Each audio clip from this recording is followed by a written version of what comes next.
especially right now for queer folks, it's very real for femmes, for trans people, for non-binary people. It is still very, very real. And if you're kind of thinking like, I don't think safety should be an issue because I think everybody's safe, then I think you need to ask yourself the question of like, well, are you talking to people? Are you listening to people's stories? Are you actually paying attention? Because it is very, very real day in and day out for my friends, for myself, for my partner, for my community. It's very real.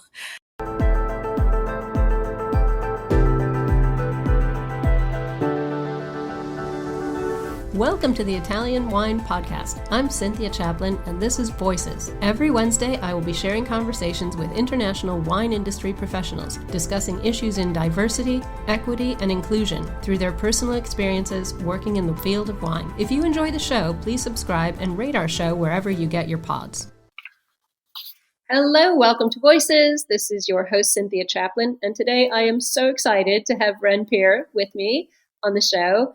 Ren is a sommelier and a community organizer focusing specifically on inclusivity and safe spaces for queer and trans people of color. She's the wine director at Nin Hao in Brooklyn and the host of Babe Wine Bar with her co-founder Trent and Sweeter the Juice BK. She also teaches classes at Flatiron Wines and Spirits, and she's currently a WSET Diploma candidate. So very busy woman. Thank you so much for coming on today. I really appreciate it. Thank you for having me. Well, it's a huge pleasure. I am so excited to talk to you. I'm very interested in everything that you're doing, and I think it's very important. So let's just get going on this right now. I want to get some backstory because I know you come from a very academically rigorous background, and you had a former career in tech in the corporate world. So aside from the fact that you probably needed some wine, what got you into wine?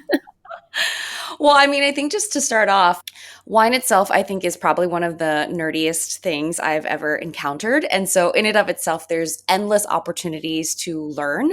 And I think that's what really kind of grabbed my attention and kept me there, is that you're constantly learning. There's really kind of no end to the amount of knowledge to be gained from wine. So that already was incredibly fun for me. And learning about backstories and science and all of that also appealed to kind of my nerdy side.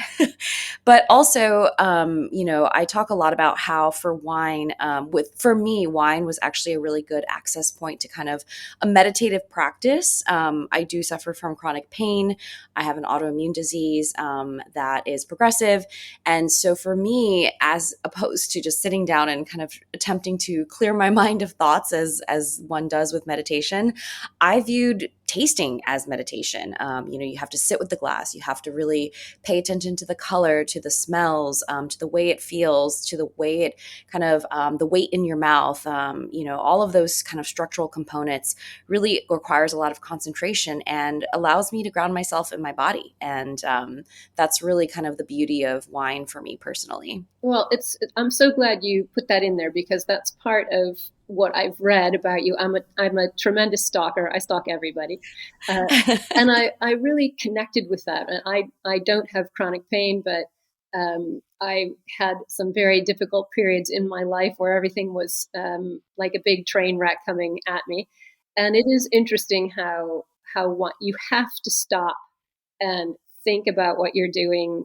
All the noise around you goes quiet. You get involved in the glass, backstories, geology, history, all of that. So I was interested to see how you connected that physically and meditatively in a way that really resonated with me. So I'm glad you put that out there at the beginning of this interview because that was one of the things that drew me to you. Yeah. Oh, thank you. Yeah. It's really a bonding experience. It is. It really is. And it's funny how the more people that you talk to about wine, you become not only bonded with the wine, but also these people who've gone through similar sorts of things. So wine is one of these things, brings people together. So I want to dive right into everything that you're doing, which I think is super cool and very important. So you've been described as, quote, a queer Asian American sommelier and community organizer shaking up the by the glass list and reimagining what hospitality can feel like when it's built with care, joy, and cultural complexity at its core. So This is completely on my street. I'm very happy about this. So I want to talk about this with you. I know Babe is a queer wine bar within a wine that you co-founded with Trent. And that's really the starting point here for this conversation. So how did the two of you get this idea for Babe? And tell me all about it and how you're putting this mission and vision for queer and trans people of color, to have a joyful and safe wine space. Yeah, thank you for asking this question. Firstly, I feel like that quote also makes me feel like or sound like a pioneer, but really, I want to call out that there have been so many people who, specifically in the New York wine industry scene, have really carved the way and paved the way. Incredible people who've been doing this work for way longer than myself. And when I first got into wine, I kind of basically sought out all these people who I considered to be my mentors and who have been people who've really been doing this work. So I don't know if I'm necessarily shaking it up, but I think I'm trying to kind of maybe pay homage to the folks who've been doing it way longer. I think from my point of view in Italy, where we really need you and all of your colleagues to come over here and do this work, this work is not happening over here. So I think for me, it sounds even more important than you feel it is. But I think more global exposure, the better. Thank you. Thank you so much. Yeah, I mean, sure.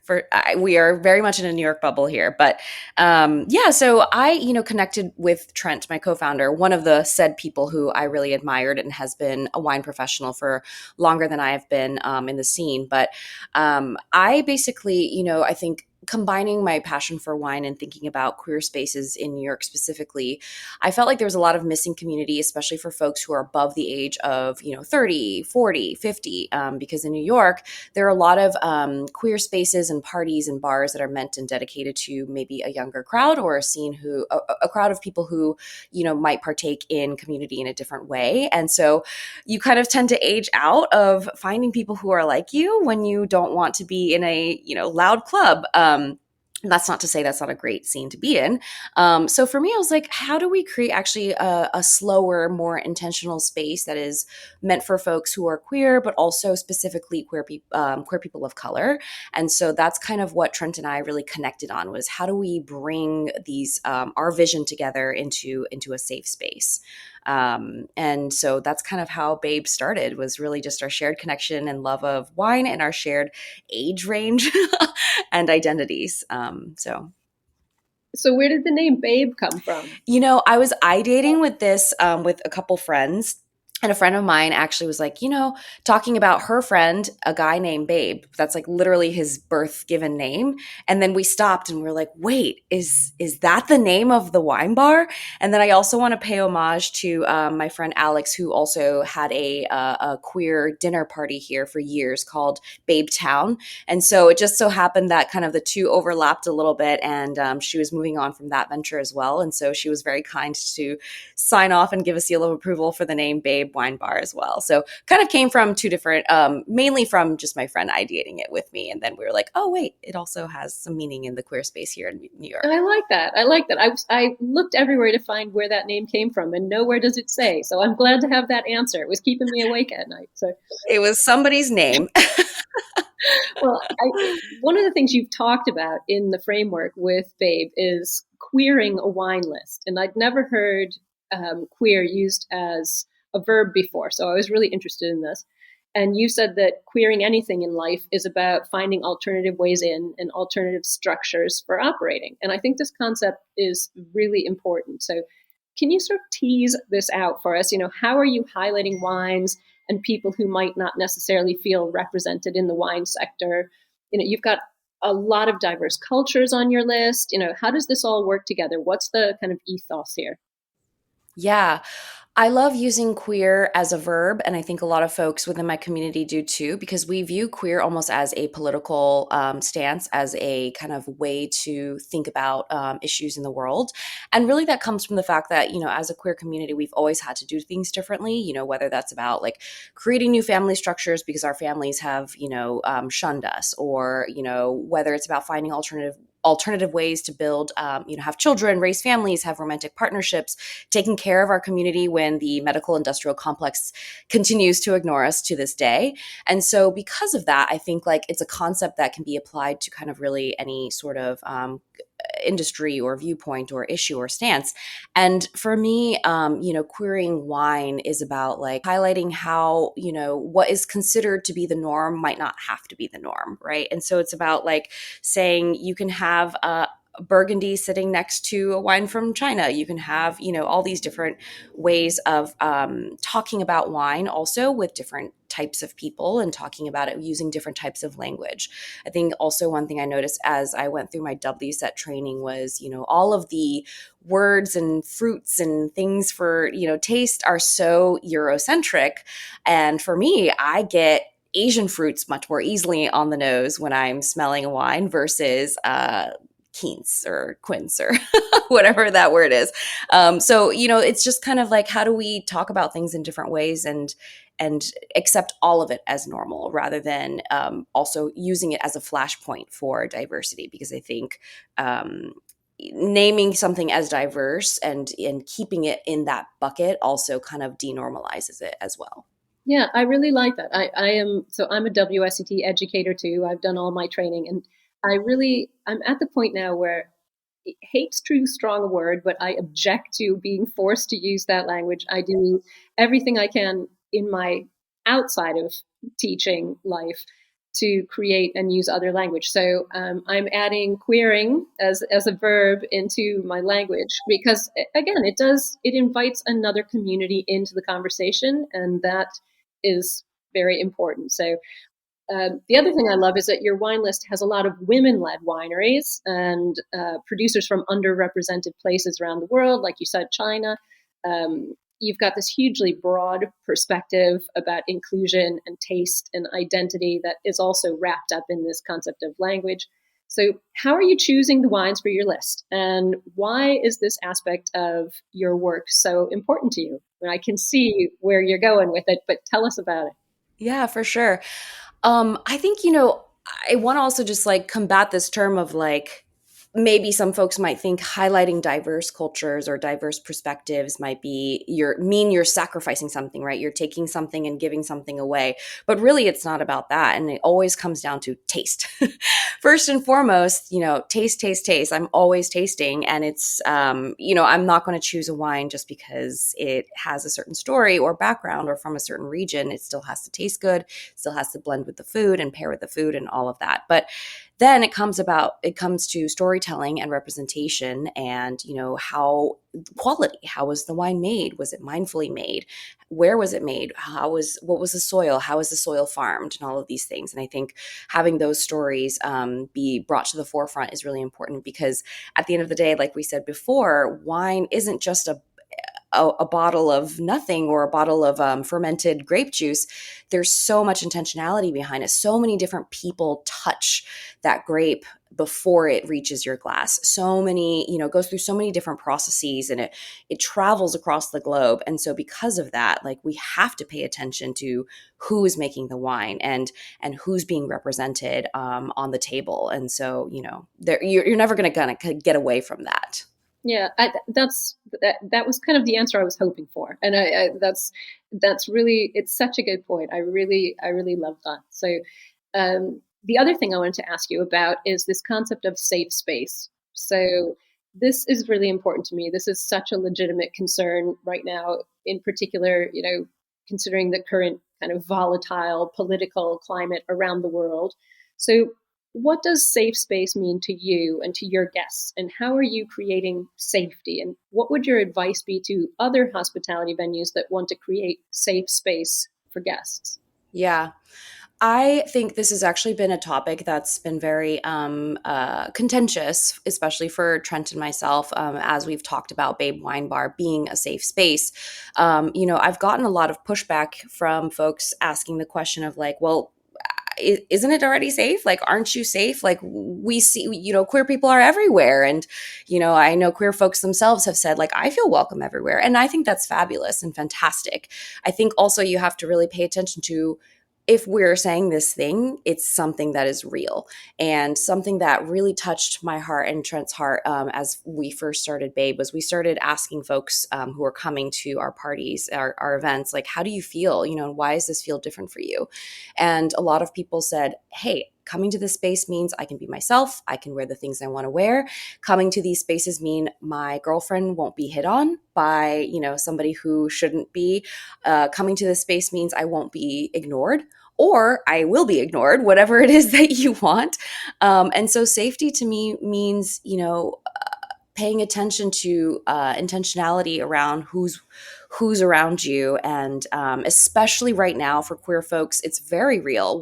For femmes, for trans people, for non-binary people, it is still very, very real. And if you're kind of thinking like, I don't think safety should be an issue because I think everybody's safe, then I think you need to ask yourself the question of like, well, are you talking to people? Are you listening to people's stories? Are you actually paying attention? Because it is very, very real day in and day out for my friends, for myself, for my partner, for my community. It's very real.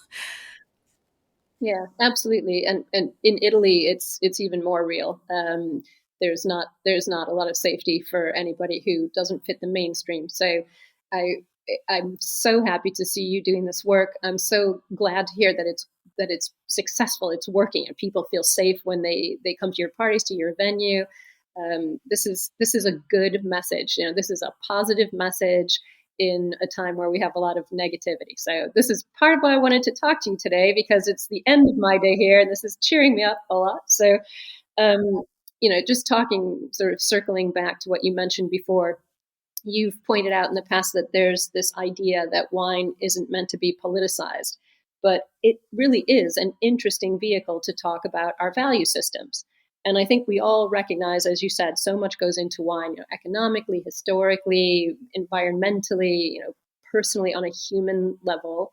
So, what kind of conversations do you want to see around wine now? What kind of community do you want to create and foster, based on these value systems, and based on the politics that we have to Yeah. deal with? I think, it's a couple things. I want to talk more about, the impact on our environment, on our soils, and about production and growth. And I really don't think that should be a politicized issue, right? Is like, how are we treating our earth, and are we able to give generations in the future the ability to keep cultivating beautiful, delicious grapes and vines for production? So that's like, a huge thing. And I know that conversation is happening all across the globe. And I love that. And I want to keep pushing that to the forefront of, at the table, sitting down and being a somm and serving wine and being able to talk about that and the importance of that and the effect it has on the taste, because it does clearly, very clearly have effect on the taste. And I also want to foster a community of folks who aren't afraid to challenge the notions we've been made to accept, right? Like to your point about WSET, tasting grids. Like, I think it's cool to be able to challenge that. It doesn't mean that we have to give up traditions. It doesn't mean that, folks are going to get pushed out of the industry. I think it's just about broadening our perspectives, not narrowing. It's about including more rather than less. And so those are the types of conversations I want to have. And No, I think you're right. I think we want to include people who don't necessarily speak that traditional language, that we've been historically taught in sort of more formal and rigid wine education, and keep the door open for people who want to talk about wine in a different kind of language, and you know especially in a different kind of political world, in a different kind of climate change world, and what we're doing to our soils, or what we're doing to our carbon footprint. All of those things are really important, and they are things that I think also consumers of wine don't think about all that much. How much does this wine bottle weigh? How much did it cost to just ship it over from France or Italy to the States? And I think these are really important things to keep in mind. So I'm happy about that. Um, I want to talk to you about the other side gig you're doing, Sweeter the Juice BK, which I love this. I looked it up because I know it's a reference to an old saying, the blacker the berry, the sweeter the juice, which is really trying to point out the beauty and richness of BIPOC culture and people. So, what are you doing with Sweeter the Juice BK, and what gave you this idea? Yeah, so this was actually my first pop up before Babe came to fruition, and it was a concept that I came up with one of my best friends. They are actually in the public art space, and they also curate a lot of events. And so when I started getting into wine, we started talking about, we really we wanted more friends. Honestly, that's kind of how it started. We wanted more community. We wanted more queer folks. We wanted more queer folks of color in our lives, and so we were like, let's just try this out. Let's throw an event. Let's make it small and intimate. 10 people max plus ourselves, which would equate 12 people. And let's do it at a BYO space here in Brooklyn or in New York. And we tried it out, and folks came. And honestly, some of the people who came to our first dinner are now some of my closest friends. I just traveled with some of them. And it's been a source for me of really creating intimate conversations and slow conversations with people and actually befriending people. For Babe, I'm a little bit more, I'm running around. It's very large. There's usually 350 people plus. And we're running a full bar with somms. We're doing service. I'm polishing glasses. I'm making sure we don't run out of glasses. And so that's Babe, and it's really beautiful as well. Sweeter the Juice is very intimate. It's very sweet. It's very tender. I'm creating a lot of close relationships. And so it's a thing also that my best friend and I like to do together. And I think it's a really special event. And it's specifically only for folks of the BIPOC queer community, whereas Babe is a little bit more inclusive. We don't specifically say, it's just made for these people, although that is also the identity and community of people we center. Yeah. Well, this brings me around to another question. So, allyship is something that I'm really focused on in the past couple of years. Obviously, I'm a middle-aged white woman. I recognize, the privilege of that position. Um, how do you feel we should be looking at allyship in the wine industry? I mean, for the BIPOC community, the LGBTQ plus community, how can people be allies, be supportive, be inclusive? What are your thoughts? Yeah. Hire people, pay people, listen to people, tell their stories, lift them up. Don't tell stories for people, but make sure you're giving the space to allow folks to tell their stories. For us at Babe, we only hire queer sommeliers of color. And for us, that's really important, not because we don't think they exist, but because we just want to give a platform, because we've always been here. We are excellent. We are working at the top of our craft, and we want to give a platform to that. And we also want to create a space where also queer folks of color and queer somms of color can work with each other and feel really safe as well. One of our somms at our first event, they were like, I've never worked at a restaurant or bar where I have felt like my full self. And I'm like, that makes me want to cry, because I think that's so beautiful. But anyway, going back to allyship, I think it is really about making room and space, not only at the table that exists, but recognizing that there might be other tables that are being created as well. And that's also legitimate and valid. And yeah, just really kind of giving the amplification necessary, much like what's happening right now. So I appreciate that. I view that as a form of allyship. So thank you. Great, great. Well, I completely agree with what you said first. Hire people, pay people. This is, I think it's all fair and good to say, oh, I'm going to give somebody a scholarship or this, that, or the other, but people need jobs. Getting into the wine industry is hard enough under the best circumstances. And when your circumstance, has a prejudice against it from various communities, it's hiring people and giving people jobs is the most powerful thing that can happen. So I really appreciate the fact that you said that. Not to be too, financially and money focused, but this is real world. People have to eat. Exactly. We all are driven by the Yeah. same economy, and so we have to be given those opportunities. And I think we, as a queer community and as folks of color, there's just a lot more working against us. And so, and I also want to highlight my own privileged position as well, having come from the corporate world. So like, I'm all about trying to give more jobs and opportunities to folks. Well, and of course, we're seeing the, sort of the DEI, programs in the U.S. be completely demolished, and not only in the U.S., but they are unfortunately being a global role model for other countries to demolish DEI programs. So I think it's an important moment to make sure that we don't let that happen. and do whatever small part we can do to prevent that. So um, I love what you said. I just want to circle back a minute about Babe being focused on a slower pace and a richer conversation, around wine than is typically the scene for New York City LGBTQ BIPOC nightlife. You said you don't want to have uncha uncha music and Yeah. um, so, and I get that. I think it's great. Wine is serious. People who love wine love talking about it. I am the worst criminal in that. I can bore people about wine for days on end quite happily. So, having a space to do that in with, as you said, with really good friends and people where, you feel seen and heard is amazing to me. So I want to ask you how you want to see Babe develop in the next few years, and what are the plans for the future? What else do you want to do? I am so excited for this question because I'm really happy to talk about it. So for Trent and myself, we've always wanted to create a physical space permanently. Right now, we have a residency at the Ace Hotel Brooklyn, which has been incredible. The staff there and the folks there are very, very supportive and amazing, and the space has really allowed us to spread out and really embody the vision that we've always had, which is like a beautiful space that feels intentional and gorgeous and upscale, and we deserve that.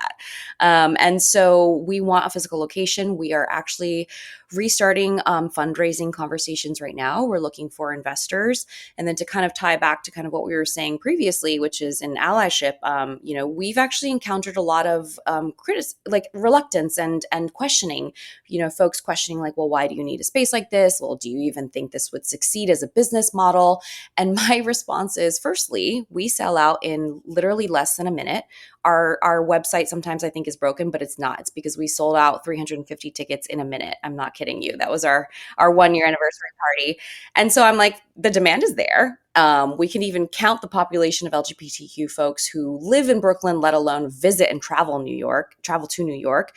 And then also my question is, well, if we have a bar specifically for ACC sports, why can't we have a bar specifically for queer folks who want to enjoy wine? There's That is so legit. That is a very good point. Exactly.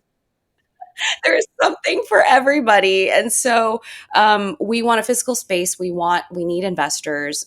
We want to open that up. And then we want to continue to build safe spaces and experiences for queer folks, and just a lot of intentionality. So Trent and I actually have a lot of aspirations for the future, but right now we're focused very heavily on fundraising for Babe Wine Bar. That's fantastic. I am so glad to hear that there is, a very intentional, well thought out future. And as you said, you come from the corporate world, so you know how to make a business plan and a pitch deck and head off after investors. So I'm going to watch this space because I think what you're doing is very important. It's glorious, but I also think it's very important. So this was such a great conversation. I'm so glad to talk to you today, Ren. I really appreciate your Thank time. you. And thank you so much for inviting me. This was such a joy and such a pleasant surprise. And thank you. I appreciate what you're doing. You're welcome. You're welcome. Thank you for listening, and remember to tune in next Wednesday when I'll be chatting with another fascinating guest. Italian Wine Podcast is among the leading wine podcasts in the world and the only one with a daily show. Tune in every day and discover all our different shows. You can find us at ItalianWinePodcast.com, SoundCloud, Spotify, Himalaya, or wherever you get your pods.